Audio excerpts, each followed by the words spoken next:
Greetings, my name is Rudimentary Rob. Welcome back to my Astroneer Glitchwalker series.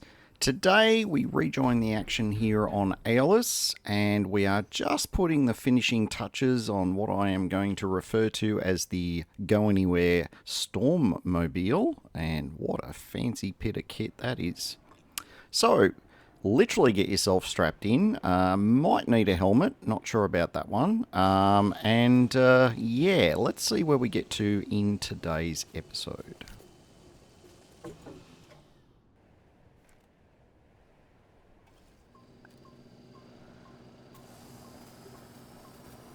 Now, the feature set for this Go Anywhere Stormmobile includes a small, like a backpack smelter. It includes a medium generator. It includes a bit of storage as backup in case we do completely run out of carbon for the medium generator. We do have one medium wind turbine there. With the changes in the recent patch, there are there is wind that gets generated as you get closer to the middle of the storm. So irrespective of any other wind on the planet, you can get a reliable source of energy when you're in a storm. Now, speaking of storms, you might think, hey, why are we just going to the alpha storm? Well, long story short, we need a little bit of alpha storm data because the portable decipher actually needs one piece of alpha storm data to make it. Me being me, I'm going to gather a few bits of it just so I've got some spares if I need it. This is only going to take a matter of moments. Power is not an issue. Our ability to collect stuff is not an issue. And boom, that's it. We're pretty much done. We're just going to do a little 3-point turn here. Maybe a 5-point turn. I don't know. I lost count of how many turns. No, I've decided I'm going to grab a little bit more and use this as an opportunity just to get rid of the hacked debuff. And yeah, look, I think we're just going to end up filling up the wagon here with as much alpha storm data as we can get.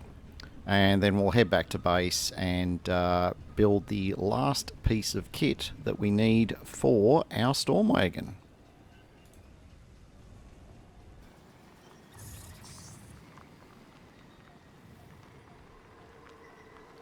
Now, continuing with the features of the Go Anywhere Storm Wagon, on the back there you can see we obviously have Ruby. The whole point to this wagon is gathering storm data, so kind of makes sense. Next to Ruby there is actually a soil and fluid canister. Now, the fluids I'm not concerned about. It's on there primarily for the collection of soil, so that the drill and the paver work together. So essentially the drill drills at whatever level, as you saw on my way out. It drills at whatever level the vehicle is pointing at, and you've got some element of control in terms of angling up or angling down as you go. Now, the act of digging through dirt with the vehicle drill is no different to the mining tool that you have on you. As you dig through dirt, it generates soil. Now, we don't want to throw that soil away because the soil is what we need to have the paver. So the paver is like the leveling function or the building up function in your hand drill. And so what in effect happens is if I'm faced with, dirt in front of me, the drill gets rid of it. If I'm faced with a gap in front of me, the paver is going to flatten it out and create a bridge. And so the two combined, so as long as I don't run out of soil in my storage, you can see my storage is about half full there. So as long as I don't run out of storage, I'll always get this situation where I'm either, net positive for soil, as in I'm gathering it, or I'm, bridging a gap and using soil to create that bridge. So while I'm heading out here, I'm deliberately just skimming the surface for two reasons. One, I didn't want to get too deep. It's kind of pointless going too deep with it until we're ready to head towards deeper parts of the planet. More on that in future episodes. But the main thing is to ensure that we have enough soil to bridge, ravines like this. And the one soil canister that I have at the moment is mostly enough for what we're doing here on the surface, but I'm starting to realise that it's not going to be enough for our future outings. So I've already earmarked some potential improvements for the rover for our next outing. For the moment, we are making our way out into the wilderness here, as it were, and we are looking to encounter the next storm so we can get the next round of storm data. I'm electing to sort of speed up chunks of this. It did take quite a long time to drive out there. Even sped up, the buggy only looks reasonably pedestrian, so you can kind of see how long it takes. The buggy itself is capable of higher speeds than this, but with the drill active, it does slow it down. I've only sped it up for, once I've experienced the new biome, I kind of speed it up for a bit, and then I, slow it down again for the next biome, just so you guys have a chance to absorb what's going on and what's around and how fancy it looks. So here we've got examples of 2 biomes. I kind of don't remember what the names of them are, but it's all good. I'm sure the pop-ups will give us an idea as we go. Some pretty wild and wonderful looking places out here, but the storm that we're heading to is still very much over the horizon, so we've got a lot more ground to cover. And we're not really here. This is one of these saving the world kind of trips. We don't really get a lot of time to, I'll say, take in the surroundings. It's not that any of this is time-based, of course. It's the time is just the illusion, so to speak. But you absorb a certain amount, and then from that point on, I'm just like, yeah, whatever. It's another biome. I'll come back here if I need more stuff, but for the moment, we're pretty good, and we're just going to soldier on. I'm trying to avoid things that might be problematic for the drill, but other than that, we are pretty much just heading dead straight towards the next storm.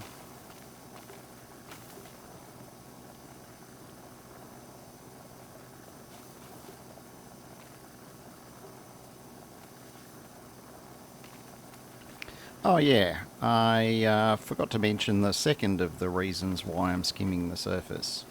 Well, the main power plant that we have is a medium generator which runs on carbon, and we get the carbon by smelting organic. If we skim the surface, we're getting effectively a never-ending supply of organic. So it does take the medium generator to work quite a while to work through one piece of carbon, but if there's a whole bunch more carbon always waiting, it means I'm not going to have to think about power whenever I'm on the move, and that's the way I want it to be. Ideally, and minor spoiler, we will look into this in a future episode of Glitchwalkers, and much later in my normal single player. There are alternative power sources. You're already aware of the small ones, the RTGs, but there's a bigger version that you can make. The materials requirement is pretty nuts, but with Glitchwalkers, your exposure to new materials is somewhat rushed, and there will be some opportunities to make a limited number of RTGs in a future episode, just to help us make us a bit more environmentally friendly, I guess. We're not having to burn down the environment to keep our rover going.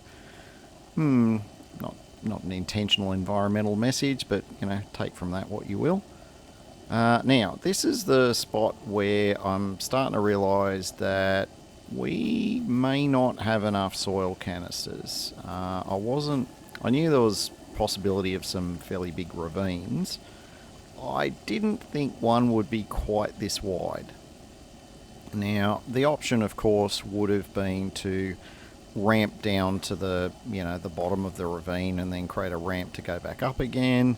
But I was feeling kind of optimistic, and I thought, you know what, I reckon I can make it across here if I just skim the top of a couple of these just to top up the soil as I go.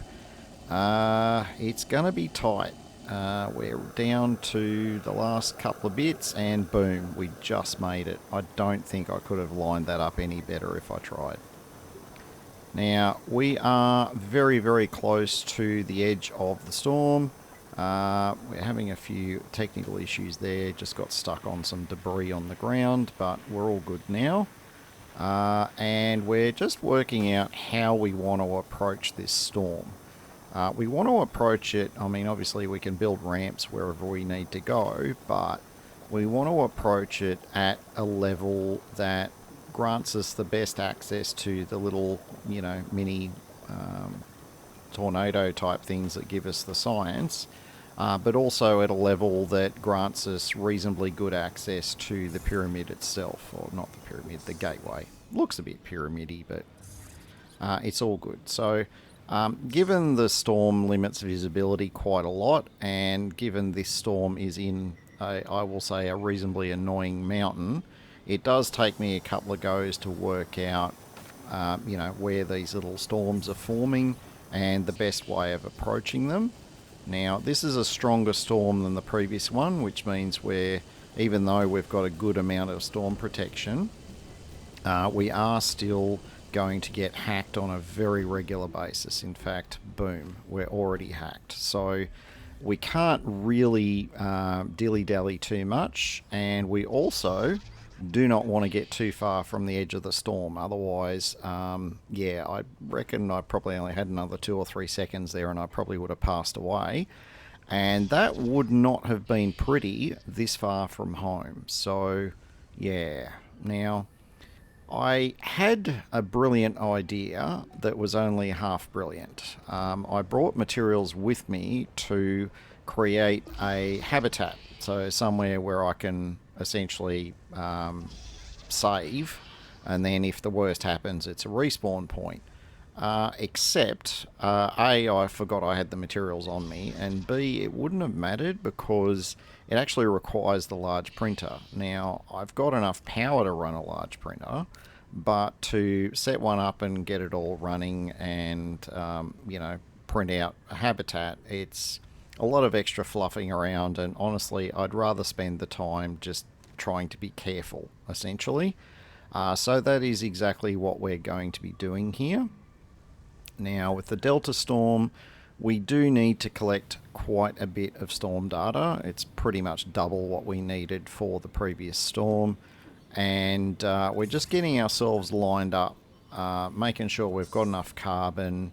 I'm actually anticipating that I want to be able to monitor the rate of collection without having to run too far towards the vehicle, because we are a little bit into the zone. I mean, not that far into the zone, but given I'm going to be running out on foot because I'm leaving the vehicle to collect the data, I want to make the trip to the edge as short as I can. So putting a portable decipher on the back of the wagon there is going to allow me to monitor it without having to get too close.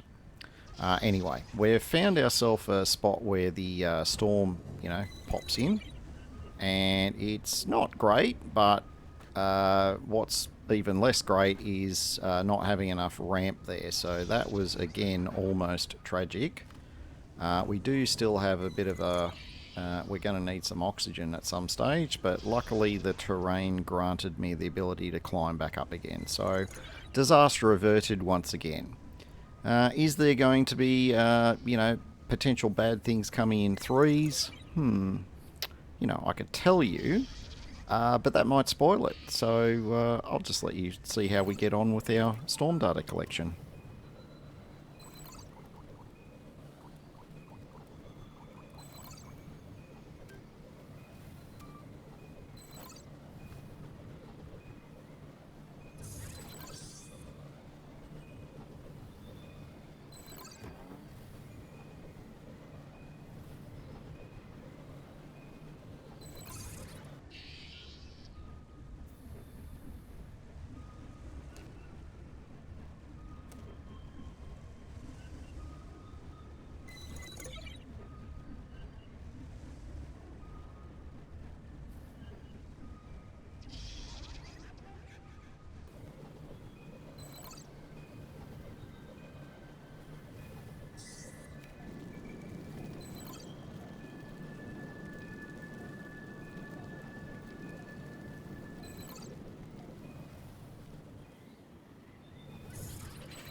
Yeah, I was getting a bit bored waiting for it to finish collecting all the storm data, so I thought I'd do a bit of housework on the old road, get rid of a few obstructions. Now we're sort of in a position here where our little tornado friend has, well, he moved. So I'm thinking, well, they normally kind of reappear, and I might have a look around and see if it's worth waiting or whether we'll relocate. And then, of course, I almost fall off a cliff again. Yeah, death averted. Yeehaw. But I think we're gonna play it safe. We're gonna just leave the rover there for a bit longer and see if it's going to reappear. Except we don't. We decide to reverse out, and of course, 2 seconds after we reverse out, I sort of saw it out of the corner of my eye there. The little whirlwind reappeared in the same spot, which they do tend to do. Except I didn't really notice that at the time, but now I have. So we're going to put our rover back in the same position. At this stage, I'd just recommend, look, wherever you decide to set up your little storm gathering setup, I think once you're in place, I'd just leave it there. It's pretty often that the little whirlwinds tend to reappear in vaguely the same location, so you may as well wait for that. Anyway, speaking of waiting, we're waiting for the last few bits of storm data to be clocked up in the portable decipher. How are we going now? No, we're still not quite there yet. Alright, we'll just chillax out here for a bit longer, and we'll check in again once we've got all 24 of the storm data.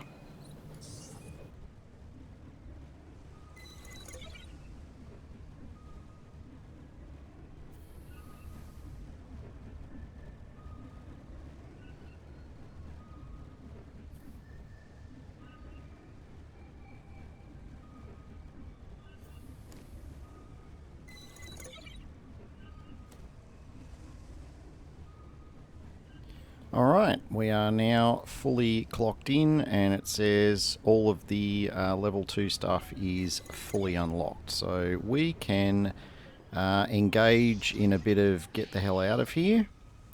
And I don't know. I don't know if it's these storms make me a little bit claustrophobic, but I ended up getting halfway home before I remembered, hang on a minute, we should have everything we need already. And that we have to create the rootkit on the rover. So here we are, creating the rootkit on the rover. So, yep, and there it is. So that's our counter hack key. Needless to say, we turned around and came back to the storm. I'm not going to disclose exactly how much facepalm action was involved in that activity, but there was a bit. Just take it as read that there was a bit.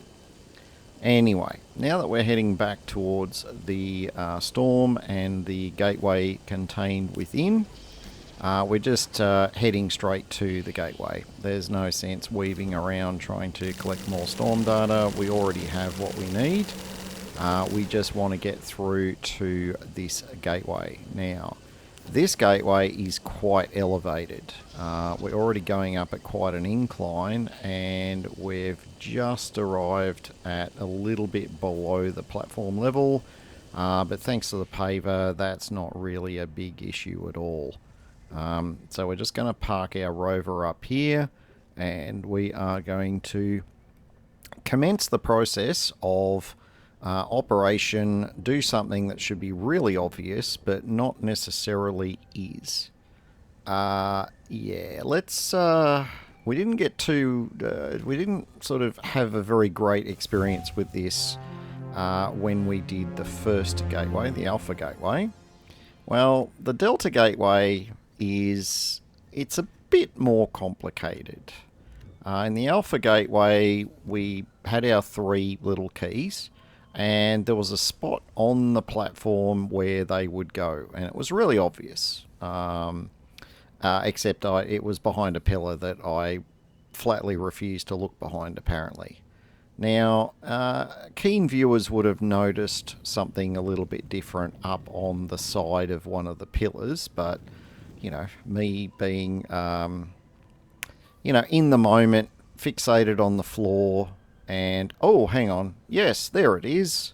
Okay, so we didn't waste 2 hours doing it this time. No, I didn't waste 2 hours the first time, but I'm just sort of emphasising the frustration level with watching all of this stuff back after the fact and realizing, yeah, I might need glasses. In fact, actually, I do need glasses. That's a whole other story. I'm having my eyes checked in a couple of weeks' time. So, anyway, long story short, these keys are a bit kind of funky.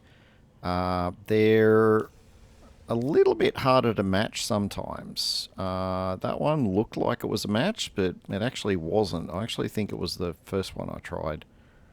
And I may have even had it at the right angle. Yeah, it's definitely not that one. It was the first one. I just didn't release it. Yep, there we go. It's in position, but there was only one socket on that little board. And we've got room for two more keys. Where do the other two keys go? Yeah, pop your hand up at home when you find it. It is going to be a minute before we find it.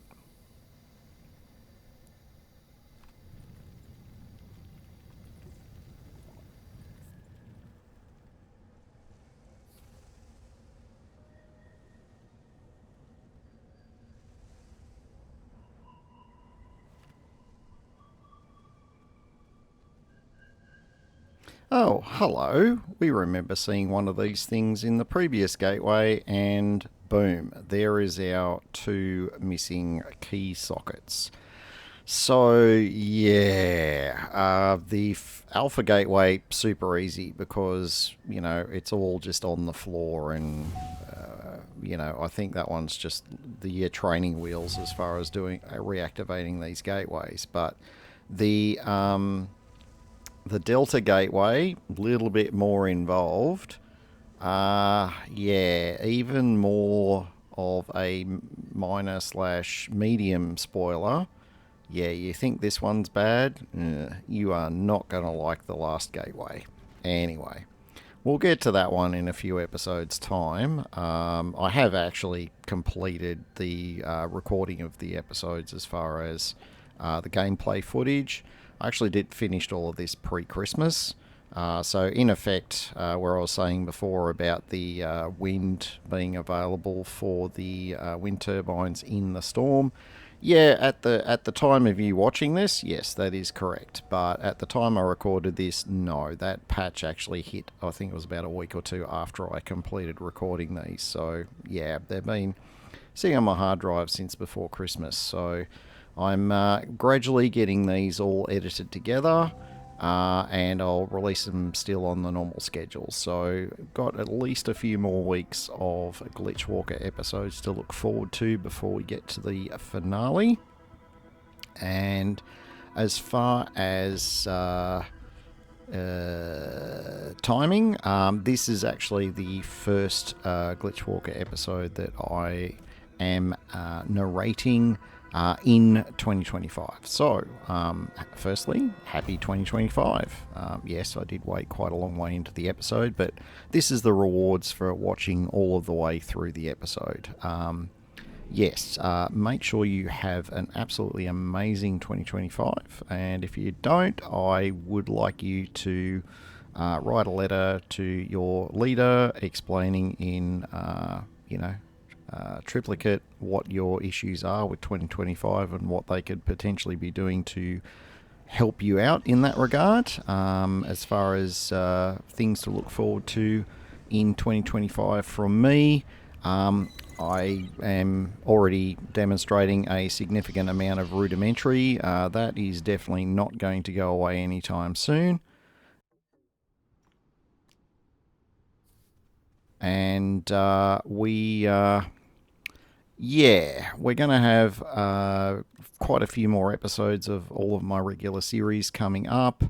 Once Glitchwalkers is finished, I will look at getting a hardcore Valheim underway, but I do have a few other things in life that may, I'll say, make it a bit harder for me to maintain, 3 separate series worth of episodes each week. So I may just drop back to 2 series for a short time if things get a bit too intense.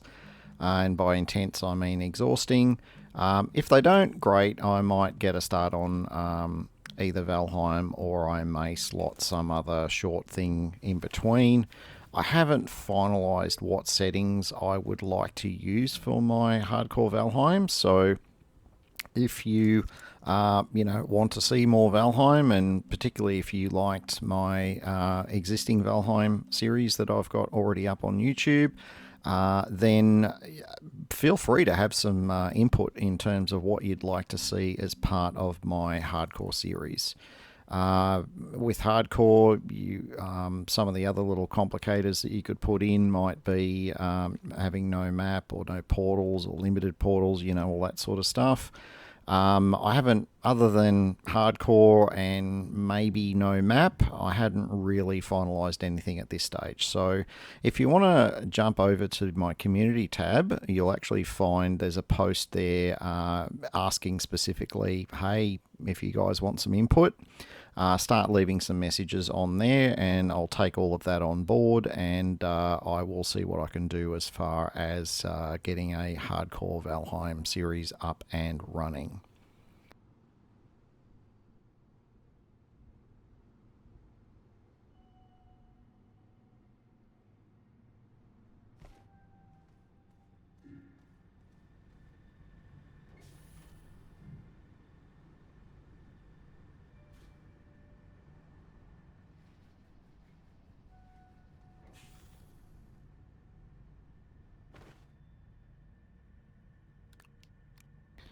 So that's what you can look forward to from me in 2025. I'm sure I will have other series as Astroneer and Raft run out as well.